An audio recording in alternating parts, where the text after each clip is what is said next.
안녕하세요. 시청자 여러분께 건강 솔루션 전해드리는 TV닥터 처방전, 저는 김빅토리아노입니다. 오늘 주제는 현대인의 비만 관리입니다. 외과 전문의 김세원 선생님 모셨습니다. 선생님 어서 오세요. 네, 안녕하세요. 오늘 주제 비만인데요. 비만이신 분들 적지 않습니다. 우리나라의 비만 인구 비율 어떻게 되나요? 먼저 비만이라 함은 건강을 해칠 정도로 지방 조직에 비정상적인 또는 과도한 지방이 축적된 상태를 말하는데요. 예. 비만은 서양이 동양보다 더 많지만 우리나라도 비만 인구가 꾸준히 늘고 있습니다. 국민건강보험공단의 2020 알고 싶은 건강정보에 따르면 일반 건강검진 대상자들의 검진 결과 우리나라 비만율은 2016년 30.5%에서 2018년 32%로 증가했고요. 네. 고도비만율은 5.1%에서 6.1%로 높아졌습니다. 비만은 만성질환이며 다양한 원인으로 발생합니다. 네, 다양한 원인이라고 해주셨는데 그렇다면 어떤 원인인가요? 사실 제가 알기로 막 많이 먹어서만 생기는 건 아니라고 들었거든요. 예, 그렇습니다. 비만의 원인으로는 유전적, 환경적, 대사적, 정신적 요인이 복합적으로 작용을 합니다. 지나친 탐식과 운동 부족만이 비만의 원인이 아닌 것으로 보이죠. 체질량 지수, 바디매스 인덱스를 통해서 네. 비교적 간단한 방법으로 체지방률을 예측할 수 있는데요. 체질량 지수는 몸무게를 키의 제곱으로 나눈 것입니다.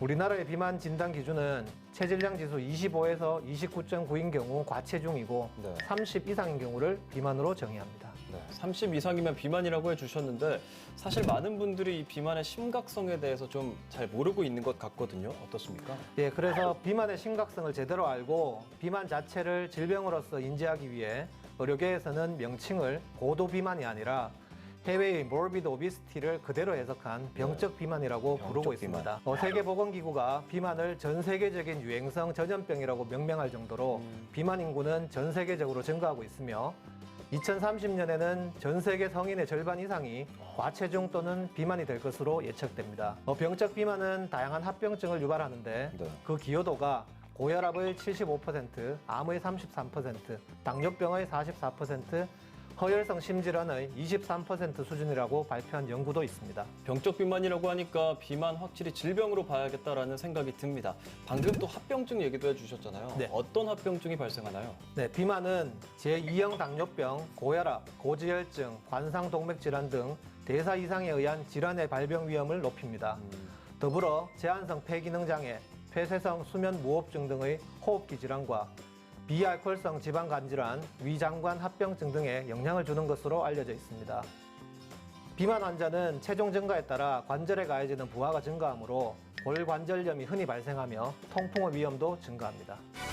네, 이번엔 비만 환자와 관련한 사연이 도착했습니다. 선생님께서 이 사연 잘 듣고요. 처방 내려주시면 되겠습니다. 네, 알겠습니다. 사연 시작할게요. 안녕하세요. 다이어트가 인생 최고 목표인 40대 남성입니다. 저는 어릴 때부터 지금까지 쭉 고도 비만을 알아왔습니다. 그렇다고 노력을 안 한 건 아니거든요. 개인 PT 운동도 해보고 식이 조절도 했는데 식탐이 늘 문제더라고요. 어떻게 하면 비만을 탈출할 수 있을까 알아보니까 비만 수술이라는 게 있다던데 연예인들도 많이 했다고 들었습니다. 이게 어떤 수술인지 누가 할 수 있는지 궁금해요. 라고 사연 보내주셨습니다. 비만 수술이라는 게 있다고 하는데 어떤 건가요? 네, 외과에서 비만 대사 수술을 실시하는 이유는 체중 감소뿐 아니라 동반질환 치료를 위해 환자의 삶의 질을 높이고 수명을 연장하기 위함입니다. 네. 현재 시행되는 시술에는 세 종류가 있습니다. 먼저 조절형 위밴드술입니다. 위식도 경계부 3cm 하방에 조절형 밴드를 삽입하여 식염수 양에 따라 밴드의 내경을 조절하며 식이 섭취를 제한하고 포만감을 유도해 장기적인 체중 감량 효과를 줍니다. 네. 다음은 위소매 절제술인데요. 위의 일부분을 절제하여 위의 용적을 줄임으로써 음식의 섭취를 줄여주는 술식입니다.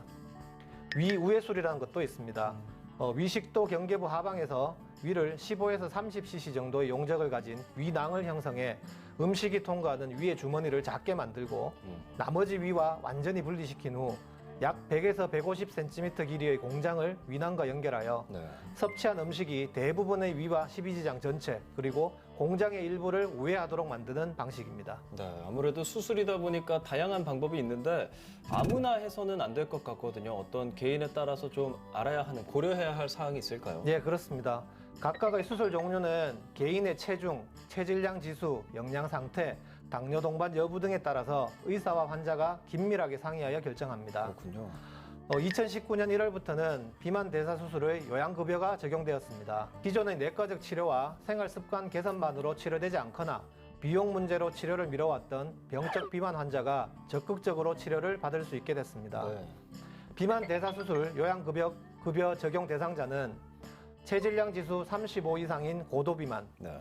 체질량 지수 30 이상이면서 대사와 관련된 합병증을 동반한 경우, 그리고 체질량 지수 27.5 이상인 제2형 당뇨 환자가 위소매절제술 및 루바이 위우해술을 시행한 경우가 해당되겠습니다. 네, 이 비만 수술이 필요할 정도로 질병이니까 참고하시면 좋겠습니다.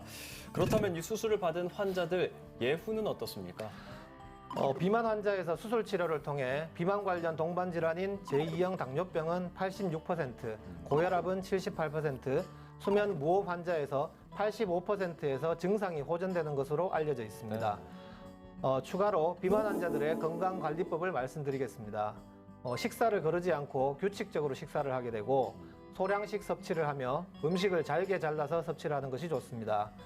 음식을 잘 씹고 천천히 섭취하며 먹을 때 산만하지 않도록 하고 식사 때 음료를 마시지 않는다 등이 있습니다.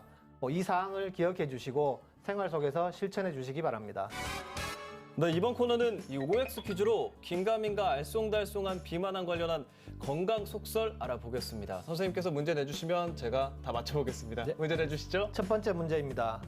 비만이 요실금을 발생시킬 수 있다?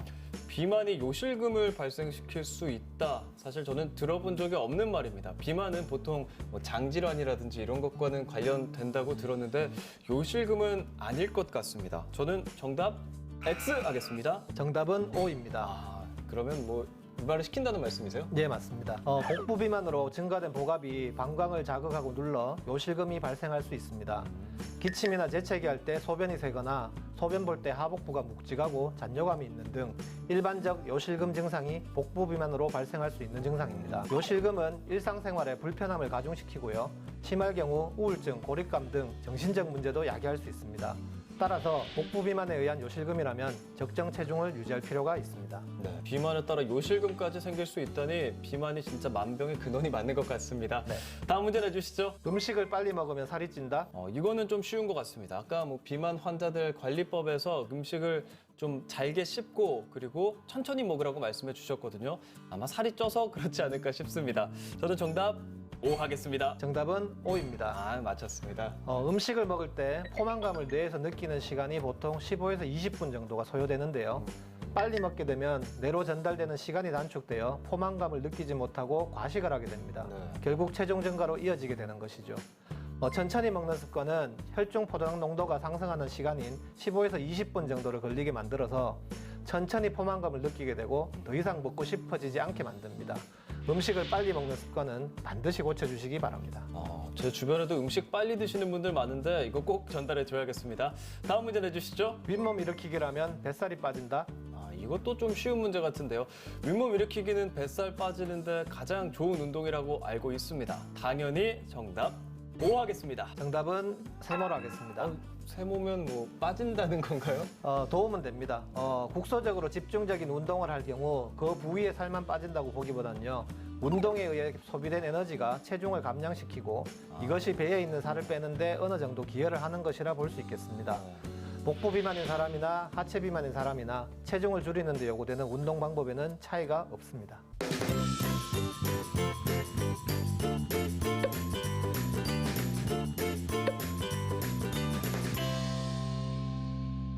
TV닥터 처방전 벌써 마칠 시간이 됐습니다. 선생님, 마지막으로 한 말씀 부탁드립니다. 균형 있는 식사, 적당한 운동과 규칙적인 생활을 하면서 스트레스를 받지 않는 것이 건강을 지키는 길입니다. 코로나19로 인해 많은 어려움이 있지만 건강을 지키기 위해 최선을 다해 주시고 시청자 여러분 모두의 건강을 기원합니다. 네, 오늘 말씀 감사합니다. 다음 주에도 유익한 주제로 찾아뵙겠습니다. 대한민국 모두가 건강해지는 그날까지 TV닥터 처방전 우리 다음 주에 만나요.